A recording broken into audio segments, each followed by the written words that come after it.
قريب نقفل نقفل.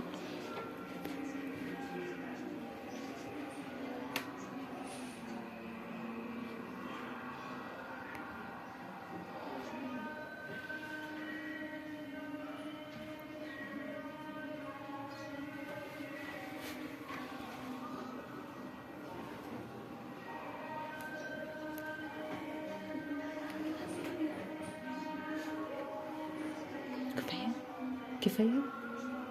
استاذ سامح بيقعد يقول طولي شوية.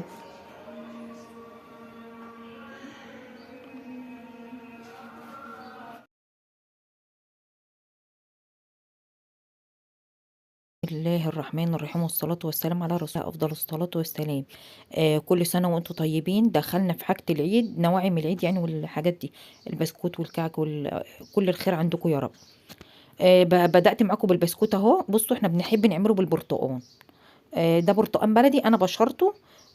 عملت قيمة كوبايتين من اللي انتوا شايفينهم، اللي هي بتاعة الشوب بتاعة المية أو العصير. وده كيلو سمنة و3 كيلو دقيق. والكاكاو ده بتاعك بقى، حسب ما انت عايزه تقسمي التلت والتلتين، النص والنص، براحتك، دي حاجه ترجع. 9 بيضات او 10 بيضات، لو البيض صغير يبقى 10 بيضات. انا حاطه 9 بيضات و3 بيكنج باودر و2 فانيليا. برتقان. وحاطه اسانس برتقان، فما كترتش في الفانيليا عشان كده. وكيلو سكر ناعم. ولما تجيبوا السكر وتطحنوه في المطحن، هاتوا سكر حر، عشان السكر بتاع التموين بيعمل طاقة حرارية مع المطحن، ما يحرقلكش المطحن بتاع الخلاط. انا عاملاه في الخلاط. فانا جبت. عشان كده كنت متوقفة شوية في الفيديوهات. ليه؟ كنت بجيب حاجات، يعني انا عندي دقيق زي ما انتوا عارفين، انتوا شفتوا ان احنا بنجيب شكارة الدقيق والاهرامات. دي مش بقول ماركة ولا حاجة، احنا متعودين بنجيبها. فزي ما انتوا شايفين كده، انا جبت بقى ايه الحاجات الناقصاني، يعني البيض، سكر حر، حاجات من دي، يعني الحاجات النواقص الباقية عندي. وحاجة العيد اللي هي التسالي العيد يعني وكده.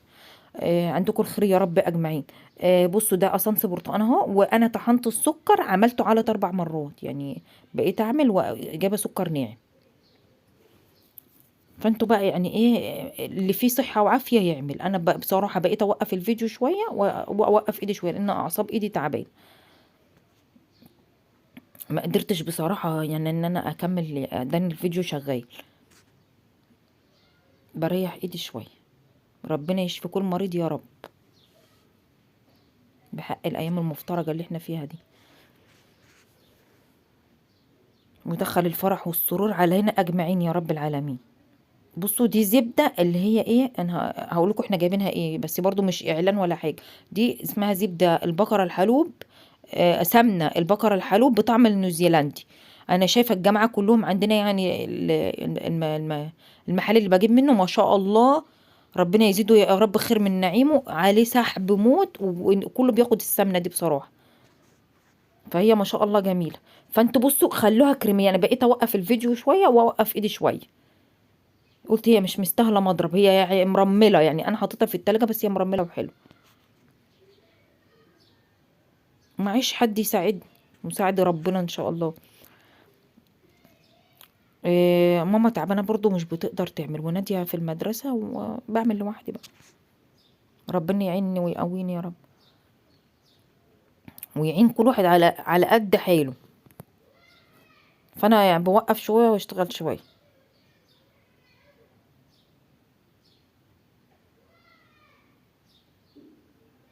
لازم السمنه تبقى كريمي مع السكر. عشان كده احنا بنسهل على نفسنا ونحط سكر بودرة. اوعي تحطي سكر خشن.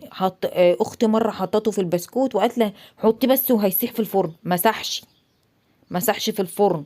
انا بقول لكم على كل حاجة بصراحة يعني، عشان ما اضلش اللي قدامي يبقى حرام عليا. بصوا بقت كريم ازاي. انا بنزل بالبيض بقى شوية، نزلت بالبيض كله على بعضه كده كده، يعني هو يتخلط مع بعض. هي بصراحة بتاع بسكوت المكنة ناشف شوية. ناشف في الشغل يعني، مش ناشف العجينة ناشفة، لا. عايز حلو قوة يعني. فانا بحب يعني، كنت بستعين بصديق ولاد اخواتي بس هم قلبوني وراحوا العيشر. كانوا بيجي يلفوا عليا ويساعدوني وبتبقى فرحة. فانا بقى بقيت بوقف شوية واشتغل شوية.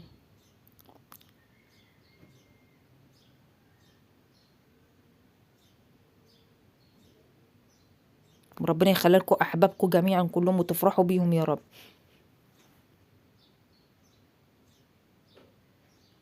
بصوا كريمي خالص اهي.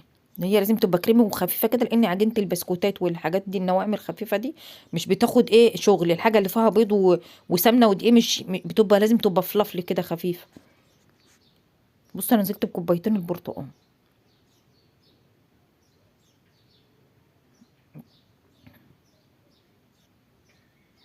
بتقلبي كده تقلبتين بس، وهي كل المكونات هتتجانس مع بعضيها، يعني مش تخافي.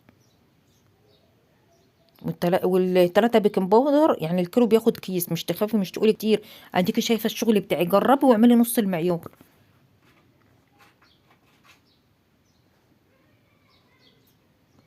احنا متعودين عليها كده من ايام من ايام تيتا ماما. هي اصلا المكنه بتاعتها والمشط بتاعها وانا خدته. قلت الحق بقى اخد حاجه. خدت ايده بيت عطت الله يرحمها. والطريقه ماما بتعمل بيها من ايام ما احنا كنا عيال، من ايام ما كانت بتروح عند، من ايام ما كانت عند امها يعني. من ايام ما كانوا بيعملوا زمان في الفرن الطينه، زي ما انا عملت لكم السنه اللي فاتت من سنتين كده في الفرن الطينه، اللي هو الفرن اللي بالحطب. برضو شغله حلو وجميل، يعني مش تخافي لو انت فلاحه والمكان مش معمول عندك حطي عادي.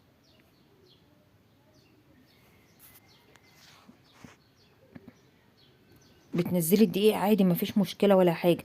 بس بصي لفي، ما تكبسيش كده وتعجني، لا لف. يعني زي اللي بيمسح بتروح يمين وشمال كده في اتجاه واحد. بصي اهي زي ما انت شايفه كده في الصوره، تلفي كده بس يقوم الدقيق يختلط مع السمنه والمكونات اللي كانت سايله. بصي زي ما انت شايفه اهو. بصي اهو لفي زي ما انا بلف كده، يقوم كله يتجانس معاكي، وتلاقيتي ايدك فيها عجينه طريه والمكونات لسه حواليك جافه. لا نضفي ايدك زي ما انا نضفت كده وكملي.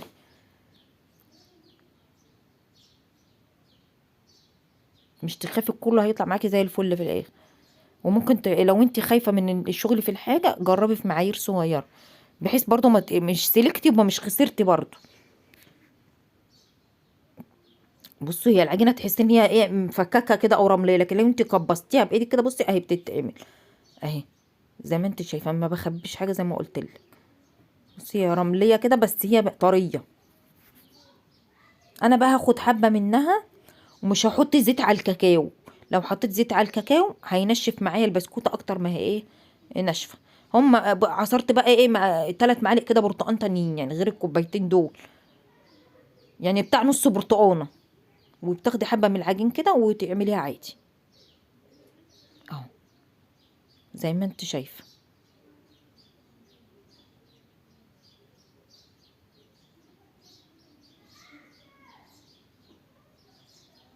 ليه بقى؟ بتبقى زودي المواد السائله سنه ان كنت بتعملي بلبن او ببرتقان زي. انا عمري ما عملت بسكوت النشادر ده، ولا عمري كلته، ولا عمري شفته اصلا بيتعمل ازاي، عشان احنا مش واخدين عليه، احنا واخدين على ابو برتقال ده. وطعمه جميل وجربيه فعلا هيطلع زي العسل. مره ماما بتقول ابو نشادر ده بوبا، يعني بوبا زي العجين كده، بس انا بصراحه ما جربتوش برضه. بصي انا بوريك ان هي، بصي العجينه بصي ما شاء الله، انت لما تلميها على بعض بتتلم. ربطنا المكنه بقى في الترابيزه ده اللي بصوا ده كل حاجه ست الله يرحمها. حاجات قديمه بس والله عايشه. فانت لما تشتغلي في المكنه سيبيها بعد ما تغسليها بعد الشغل. انا بغسلها بقى لما اجي اشتغل تاني، يقوم ما تصديش معاكي او تعمل. بس بحطها في كيس عشان ما تلمش تراب ولا اتربه ولا كده. بعد ما بخلص يعني. دي الصاجين دول بابا كان جايبهم، اللي هم المجلفنين، اللي هم بتوع الافران، اللي هم بيخشوا في الحامل. عشان كده الحيطه بتاعتهم واطيه، بس بصراحه الاسود احسن. هو الاسود احسن ان هو بيعزل معاك البسكوته على طول، ده بيلزق في البسكوته شويه. بس هم نافعين، هم عرض وحلوين يعني مش وحشين برضه. فانا يعني ما حطيتش جنب الحيطان جامد، عشان لما اجي انا احرك بحته اي فوطه عندي ولا اي قماش. بتجيبي بقى المشط البسكوت، خلي المشرشطه تحت والملسه فوق اللي هي ظهر البسكوت. لما تقلبي البسكوته من على ايدك يبقى الوش هو اللي على ايدك. يومي لما تقلبي الظهر يبقى ينزل في في الصاج زي ما انت شايفه اهو. بصي زي ما انا بحكي لك اهو، صوت وصوره برضه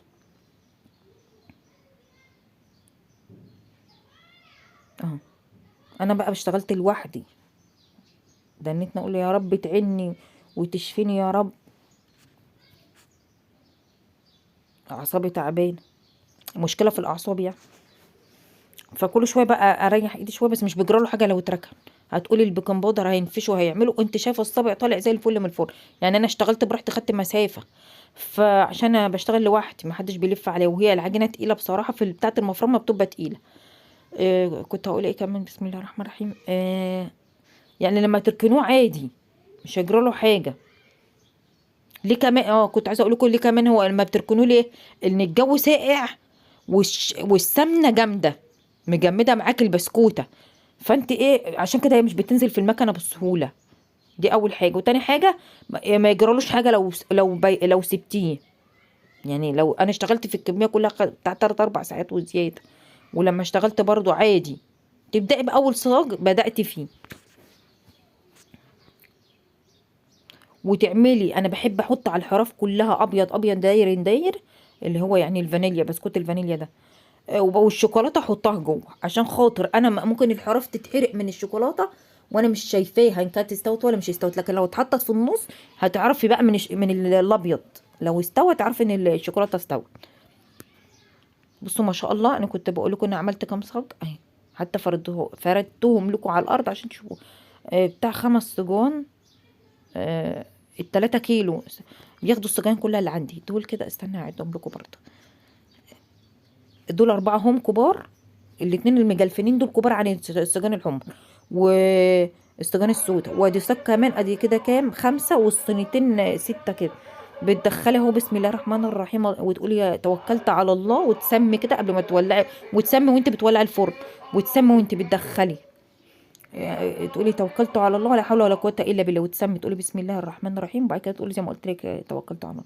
وتخلي النار في الاول عاليه شويه من الجناب، ومن تحت برضو عاليه، وبعد كده توطي شويه.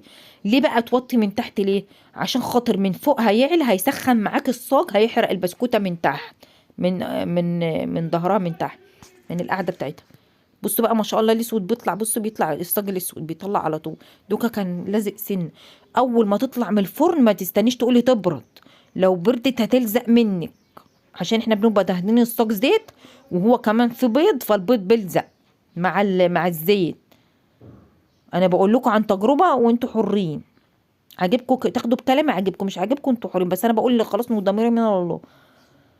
عشان عن تجربه انا مره سبته راح لازق. حتى ماما قالت لي طب ارجعي دفيه في الفرن، ما رضيش برضه، دنيته لازق واتكسر مني.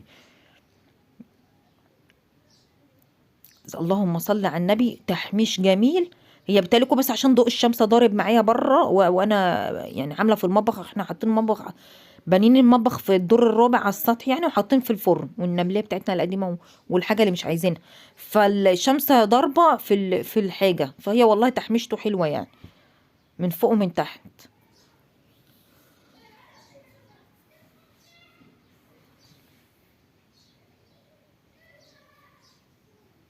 وربنا ما يدخل عليه شر ابدا، وتفرحوا انتوا احبابكم كمان وكمان، ويجعل عيد سعيد عليكم يا رب، وعلى الامه الاسلاميه كلها بخير يا رب، ويزيد علينا الخير اجمعين يا رب.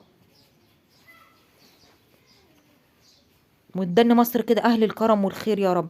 ولايك وشير واشتراك في القناه وتفعيل زر